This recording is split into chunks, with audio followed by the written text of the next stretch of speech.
Hey guys, it's Robbie with the Gamer Kicks, and today we're going to be talking about Yeezys on the come down, so let's get right into it.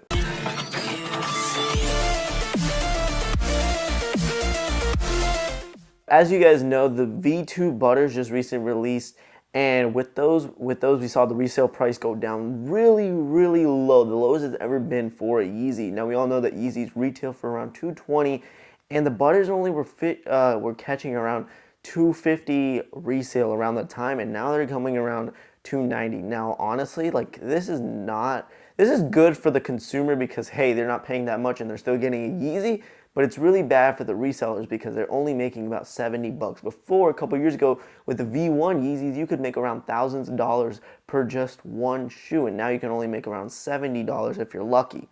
So I mean, I really saw this go down around the bread toes and the creams. Like the bread toes, I feel the breads were like the last ones that really got a good resale value for them, and then they kind of they started dying with the creams. That's when I saw them, because I saw the creams going for around $400 to $450 when they first came out, and now you can get them for still around that price, which is still pretty good honestly when you consider how low the Butters are going for. But I mean, yeah, at the time the creams weren't going for as much as the breads or even the Black Friday pack that came out earlier in I think 2016 it was when those came out, and prior to those the belugas and stuff like that. And I remember the zebras even were fetching around over $1,000 when they first came out, but then they restocked and they just fell down, and now you can get them for probably around $600, which is still pretty good. But I mean, hey, that's like a $900 like $400 to $900 gap that you lost that was originally there.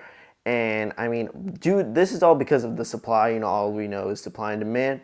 And Yeezy is really just pushing his shoes to become mainstream. And honestly, like I think that's really good. Like but I still would like there to be some hype around the shoe. Like the hype is there that hey, that dude is wearing Yeezys, and I mean you can go really anywhere and people will notice a Yeezy versus any other hype shoe like an off-white shoe or a Pharrell NMD or even Jordan or something like that. And it's cool and stuff that people are noticing those shoes, but people who really like sneakers really want that exclusivity, and they're not really getting that with Yeezys anymore, and that kind of sucks. I hopefully with whatever Kanye is coming out with next after the V2, whatever he's going to be producing, he goes again with very limited supply starting out, or he continues to keep the V2 in really high stock but comes out with another shoe that's really exclusive. That would be something that I'd like to see.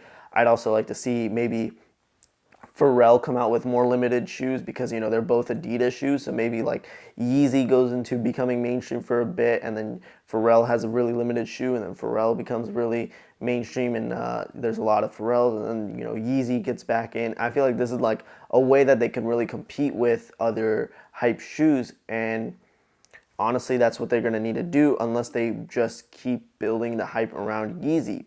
Now we all know that the Yeezys also have the 500s, the 700 Wave Runners, and honestly those shoes are cool and all, and we got the Calabasas, just the regular tennis shoe type Yeezy, and we all know that the power phases, they're cheap, so are the 500s and so are the 700s, but remember those aren't really what's hype. People don't really like the 700s because they kind of resemble a dad shoe. Personally, I don't mind the 700s. At first I really hated them, but then I saw the 500s and I was like, wow, I kind of like the 700s now. So, I mean, they're not that bad. As for the power phases, personally, I think the power phases are a cool shoe. I don't really think they're worth putting a Yeezy name on them. They're still a cool shoe. I'd rock them. They're very casual, they're very nice. But, when it comes to the 350, the Yeezy Boost 350 that really put Kanye with Adidas and the hype around there, that I would say is dead. So, if you guys did enjoy this video, make sure you guys leave a like, comment down what you guys thought. Tell me what you guys think is going to be the next hype shoe and what Adidas and Kanye should do next. Subscribe if you're new. Make sure you guys follow us on Instagram and like us on Facebook. And yeah, bye. Yeah, you know this ain't the